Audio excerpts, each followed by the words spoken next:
Les personnes de 50 ans et plus sont invitées à participer à un sondage dans le cadre de la démarche MADA, qui est Municipalité Amie des aînés.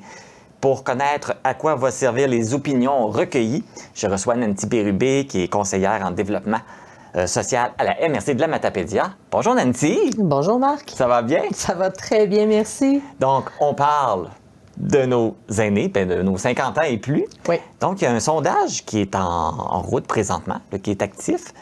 C'est quoi ce sondage-là? Bien, une première mise en contexte, là, les municipalités amies des aînés, dans la Matapédia, il y en a depuis 2012 maintenant. C'est pas, c'est des vieilles amours, là, les politiques. Oui. On va les appeler MADA, hein, Municipalité MADA, oui. amies des aînés, MADA. On aime bien les acronymes dans notre coin de pays. Donc, depuis 2012, il y a des municipalités qui sont devenues amies des aînés. Puis, cette mouture-ci, c'est la deuxième mise à jour.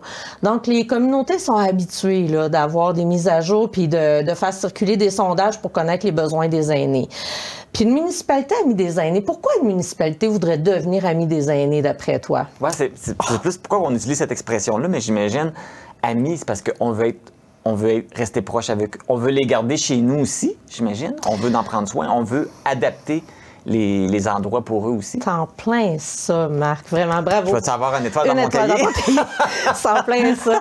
En fait, une municipalité amie des aînés veut connaître les besoins des personnes qui vivent la réalité de vieillir dans leur municipalité. Ils veulent devenir agiles aussi dans la connaissance de leur milieu, de leur monde qui les habite. Puis la vieillesse, c'est tellement différent d'une municipalité à l'autre, comment ça se vieillit, là, dépendamment des infrastructures municipales, de la communauté. C'est pour ça que chacune des municipalités qui participent à la démarche va avoir un plan d'action. Hein? Là, présentement, là, il y a environ 70 bénévoles dans 10 communautés. Quand même. Oui, quand même, qui forment des comités de pilotage, puis qui vont vraiment, il y en a là qui vont cogner à la porte des personnes aînées pour pouvoir leur faire compléter le sondage. Parce que ce qui est important, là, c'est d'avoir leur opinion pour créer un plan d'action qui ressemble à ce qu'ils vivent. Oui, bien, si on veut répondre à leurs besoins, il faut savoir c'est quoi leurs besoins. C'est en plein ça. Fait que, là, tu parlais qu'il y a plusieurs municipalités. On en a plusieurs dans la Matapédia qui participent. Il y en a 10. Je peux même te les dire. Oui, ben oui. Hey, je te l'ai dit. Alors, on a Albertville, Amqui, Cozapscal, Lac-au-Saumon, Saint-Damas, Sainte-Florence, Saint-Léon-le-Grand, Saint-Moïse. Non. Saint-Moïse, Saint-Vianney et Valbriand. OK. Bon, j'ai eu un rush, là. Mais non, Sébec et Saint-Cléophas sont déjà en mise en œuvre de leur plan d'action. OK. Mais ils sont aussi municipalités amies des aînés. OK. Mais autrement, par eux autres mêmes, dans le fond, c'est ce que je comprends. Bien, c'est que leur politique a déjà été mise à jour par leur comité de pilotage. Donc, avec l'aide des conseillers en développement local et territorial là, qui les accompagnent. Parce que c'est ça mon rôle, en fait. Mon rôle, c'est d'accompagner ces municipalités-là à cette mise en œuvre-là. OK. Donc là, on parle parce que on parle aussi que les aînés aiment beaucoup, veulent rester chez eux le plus longtemps possible. Oui. Fait que ça fait partie aussi des objectifs. Pourquoi c'est instauré? Oui. Pour qu'ils puissent rester le plus longtemps dans leur résidence. Bien, définitivement, les aînés recherchent ça. Bien, c'est démontré. Hein? C'est vraiment démontré avec les années. Les gens veulent rester chez eux le plus longtemps possible. On va quand même aller sonder les aînés qui habitent en RPA, les aînés qui habitent en ressources intermédiaires, parce qu'ils sont aussi des résidents de leur municipalité. Là. Ils sont pas, je veux dire, quand ils déménagent en RPA, ils n'arrêtent pas d'exister, là, ces gens-là. Faut pas oublier ça. Non. Puis plusieurs ont une vie sociale très active et ils sont engagés dans leur communauté aussi, là. Parfait. Fait que là, on revient au sondage. Fait que là, le sondage, c'est pour évaluer les besoins. Est-ce que tu l'as vu, le sondage? Ah ben oui, j'espère. OK. J'y ai travaillé. J'y ai travaillé. Là, je suis comme là, à quoi ça ressemble? C'est quoi les questions qui sont demandées? Ah, ben on s'informe premièrement sur... Ben, dans quel type d'habitation les gens habitent? Est-ce qu'ils sont sur le marché du travail ou pas? Parce qu'on s'entend que quand on sonde des aînés de 50 ans, c'est pas tout à fait la même réalité. Quand on sonde des personnes de 50 ans, c'est pas tout à fait la même réalité que quelqu'un qui a 70. Parce qu'à 50 ans, on n'est pas à la retraite encore. On est encore sur le marché du travail, souvent à 50 ans. Des fois, retraite à 55 ans, mais c'est plus rare, là. On va se dire, les gens travaillent plus longtemps, là, dans le coin de pays, quand même. Donc, c'est ça. L'emploi, la scolarité, les habitudes de bénévolat, les loisirs, l'état de santé, c'est important aussi. On parle d'accessibilité. Est-ce que vous trouvez, vous, que c'est facilement accessible d'aller au bureau municipal? Est-ce que les informations sont faciles d'accès aussi? Quand on veut savoir à quelle heure est ouverte une bibliothèque, par exemple, est-ce que c'est facile d'avoir cette information-là? C'est le genre d'information qu'on veut avoir. OK. C'est ce qui...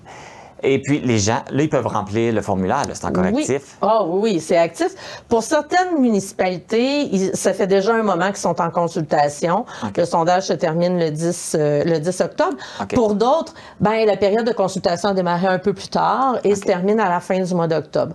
Moi, j'invite les gens vraiment à aller sur le site Internet de leur municipalité ou encore la page Facebook. Ils vont y trouver l'information sans problème. C'est ça, parce que pour chaque municipalité, c'est différent. Là. Fait que pour pas les induire en erreur, là, sont mieux d'aller chercher l'information. Oui, directement, sur le site Internet de leur municipalité. Puis il faut que je te dise... Est-ce qu'ils consultent aussi la municipalité pour savoir comment remplir le formulaire ou...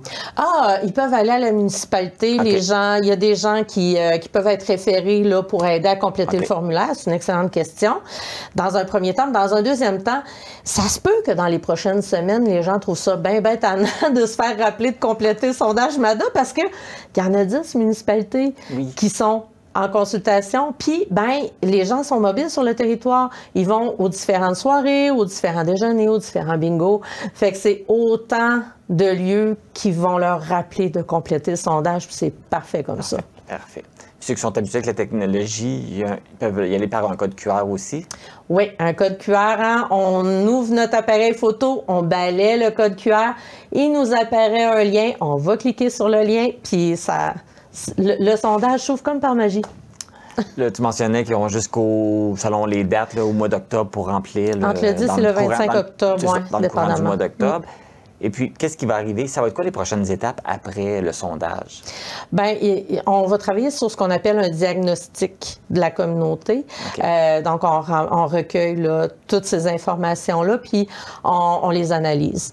Puis, c'est à partir de cette analyse-là, de la connaissance aussi du milieu par le comité de pilotage. C'est pour ça que ça prend un comité de pilotage, parce que moi, je ne connais pas toutes des municipalités. C'est eux, les experts de leur communauté. Fait que chaque municipalité a son comité de pilotage. Chaque municipalité a son comité de pilotage et ils vont travailler à prioriser certains axes, des actions, puis ils vont mettre en place un plan d'action. Et après quoi, là, les municipalités vont partir en consultation publique. Donc, les gens vont être invités à une rencontre où le comité de pilotage va leur montrer qu'est-ce qu'ils ont fait comme travail. Puis, ils vont aussi bonifier avec cet exercice-là.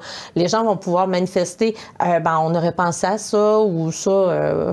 Oui, OK, c'est un bon travail. Ben non, bravo. On embarque dedans. Vous avez fait un bon job, gang. Fait que là, tout ça va aider après ça s'il y a des choses à mettre en place ou pour répondre aux besoins là, des personnes des 50 ans et plus dans chacune des municipalités.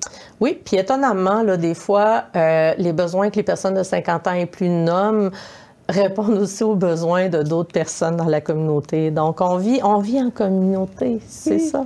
Là, on parlait de que chaque municipalité a son groupe pour s'occuper, mais c'est quoi le rôle de la MRC à travers ça? Puis en plus, oui, le rôle de la MRC, c'est d'accompagner ces communautés-là, mais la MRC a aussi sa politique MADA. La MRC, c'est une municipalité amie des aînés, elle aussi. Et elle aussi a son comité de pilotage plus régional, là, MRC.